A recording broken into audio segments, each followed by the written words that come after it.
So hello guys, welcome to my our channel. সবাই কেমন আছো? আশা করছি সবাই ভালো আছো। সবাইকেই গুড মর্নিং। তো সকালে উঠলাম ঘুম দিয়ে, তো উঠে ঘরটর ঝাড়টার দিয়ে তারপর ঘর দাওয়া পরিষ্কার করা হয়ে গেল। তারপর বিছানার চাদর টাদর একটু গোছাচ্ছিলাম, চাদরগুলো ঠিক করছিলাম। তো আজকের আমি তোমাদেরকে শেয়ার করব আমি সারাদিন ঘরে থাকি কি কি করি। আর আজকের আমি একটা নতুন রেসিপি নিয়ে এসেছি। আজকে লতি আর চিংড়ি মাছের রান্নাটা করব। তো কি করে করব তোমরা দেখতে থাকো, আর তোমাদেরকে শেয়ার করলাম।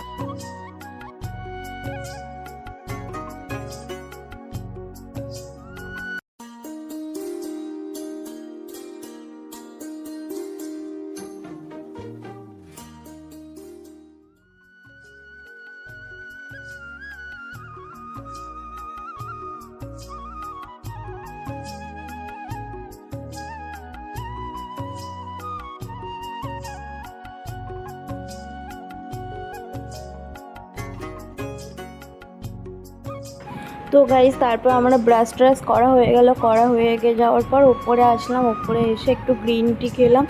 তো গ্রিন টি খাওয়ার পর তো খাচ্ছে আর মায়ের সাথে গল্প করছে। আর ওইদিকে দেখো আমার শাশুড়ি মা কী করছে, ওইদিকে মা করছে নারকেল লতিটা করব নারকেল দিয়ে, তাই নারকেলটা ছাড়াচ্ছে। একটু ছোবড়া ছোবড়া হয়ে গেছিলো, সেটাকে পরিষ্কার করে মা আবার নারকেলটাকে আমাকে ফাটিয়ে দেবে।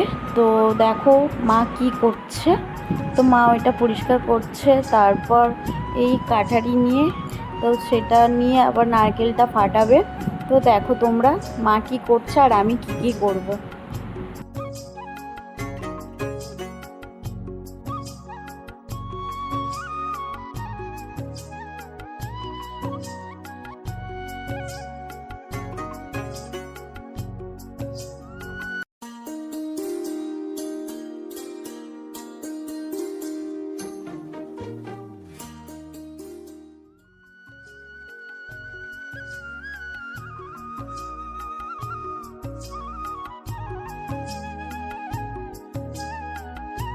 গাইস, মা আমার নারকেলটা ফাটিয়ে দিল। তো তারপর আমি নারকেলটা কুড়ছি।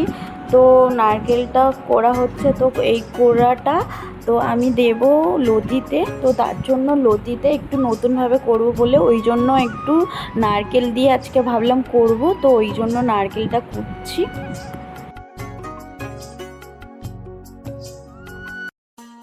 তো গাইস দেখো আমার নারকেলটা পেস্টও হয়ে গেছে। তো পেস্ট করার পর এই মিক্সিতে আমি কি মশলা পেস্ট করব, ওখানে আছে সর্ষে, আছে কাঁচা লঙ্কা, আছে পরিমাণ হিসাবে দিতে হবে। আর নারকেল যে কুড়িয়েছি সেইগুলোই আছে। এবার আমি মিক্সিতে চাটা খাওয়া হয়ে যাচ্ছে। অন্য সময় আমি চাটা খাই না, আজকে সকাল উঠে একটু মাথাটা ধরেছিল বলে তাই একটু চাটা খাচ্ছি। চা খেতে খেতে মশলার পরিমাণগুলো দিচ্ছি। তো এই দেখো ফাইনালি আমার সব কিছু হয়ে গেছে। এবার আমি পেস্ট করব। এই হচ্ছে মিক্সিতে পেস্টও হয়ে গেছে। দেখো গাইস কত সুন্দর হয়েছে।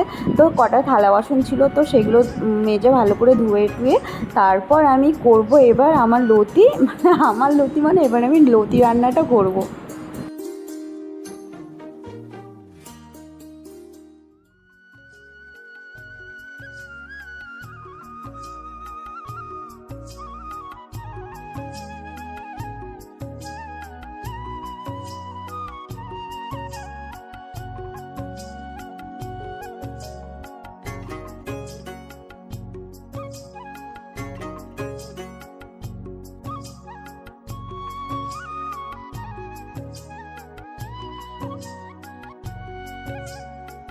তো গাইস চিংড়ি মাছটা ভালোভাবে ধুয়ে নিচ্ছি। তো আগে ধোয়ার ভিডিওটা ছিল না, তাই আমি একটু আরও ভালোভাবে ধুয়ে নিয়েছি। ফার্স্টে লতিটা কেটে তারপর আমরা ভালোভাবে ধুয়ে নেব, 2বার থেকে 3বার ধোবে। তো যত জিনিসটা পরিষ্কারভাবে করবে খেতেও অত বেশি ভালো লাগবে। লতির মধ্যে কেমন একটা নালনারে ভাব থাকে।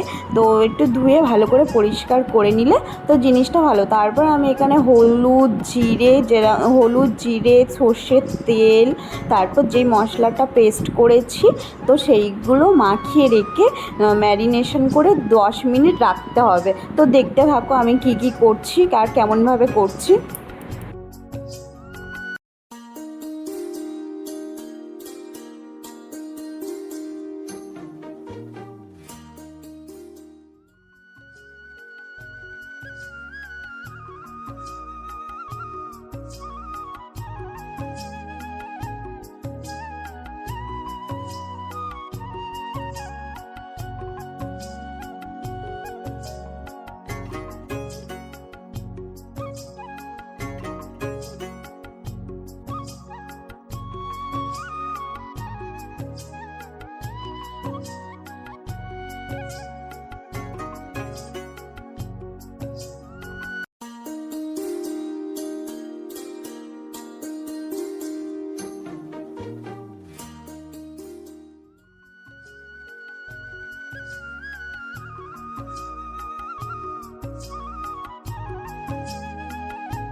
তো গাইস তোমরাও যদি চাও তাহলে লঙ্কার গুঁড়ো ইউজ করতে পারো আর গোলমরিচের গুঁড়ো ইউজ করতে পারো। একটু ঝাল ঝাল হলে জিনিসটা খেতেও ভালো লাগবে গরম ভাত দিয়ে। আর লতি তো একটু ঝাল খেতে বেশি ভালো লাগবে, ঝাল না হলে আবার জন্য খেতে ভালো লাগবে না। তো আগে আমি ভিডিওতে একটু আগেই বললাম তো আমি কী মশলা পেস্ট করেছি আর কী মশলা দিচ্ছি, তো আমি সেইগুলোই দিচ্ছি। তো হ্যাঁ, তোমরা যেন মানে খুব বেশি দিয়ে ফেলো না, একটু পরিমাণ হিসাবে দেবে, যেমন জিনিসটা থাকবে সেরকম পরিমাণ হিসাবে দিলে তাহলে খেতেও টেস্টি হবে আর মানে খেতেও ভালো লাগবে। আর বেশি মশলা হয়ে গেলে, খুব হেভি হয়ে গেলে আর ভালো লাগবে না। তো দেখো গাইস আমি কি করছি।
তো দেখো গাইস আমার লতি পেস্টও হয়ে গেছে, পেস্ট করে আমি ওরকমভাবে লতিটাকে রেখে দিয়েছি। তো তারপরে আমি একটু সর্ষের তেল দিয়ে ভালোভাবে 10 মিনিট মতো ম্যারিনেশন করে রেখে দেব। তো তারপর আমি এখানে ননস্টিক কড়াতে তো এটা সর্ষের তেল দেবো, সর্ষের তেলের মধ্যে একটু শুকনো লঙ্কা, তারপর আমি কালো জিরে দেবো, তারপর একটু নাড়িয়ে নেব ভালোভাবে। তারপর আমরা দিয়ে দেবো লতিটাকে ভালো করে এদিক ওদিক ভালো করে নাড়িয়ে তারপর আমরা স্টিমে দিয়ে দেবো। তো স্টিম দেওয়ার পর তারপরে দেখবে আপনি থেকেই ওর একটা তেল ছাড়বে। তো তেল ছাড়ার পর তারপর আমরা একটু বাদেই দেখো চিংড়ি মাছটাও আমি দিয়ে দেবো। তো চিংড়ি মাছটা কেউ চাইলে একটু ভেজেও নিতে পারো হালকাভাবে, আর কেউ চাইলে এমনি তুমি চিংড়ি মাছটাও দিতে পারো। তো ফাইনালি আমার লতিটা কমপ্লিট হয়ে গেল। তো তাই সেই রেসিপিটা আমার দিদিভাই মানে আমার ননদ বলে দিয়েছে। তো যদি ভালো লেগে থাকে লাইক কমেন্ট শেয়ার কিন্তু করবেন। টাটা গাই।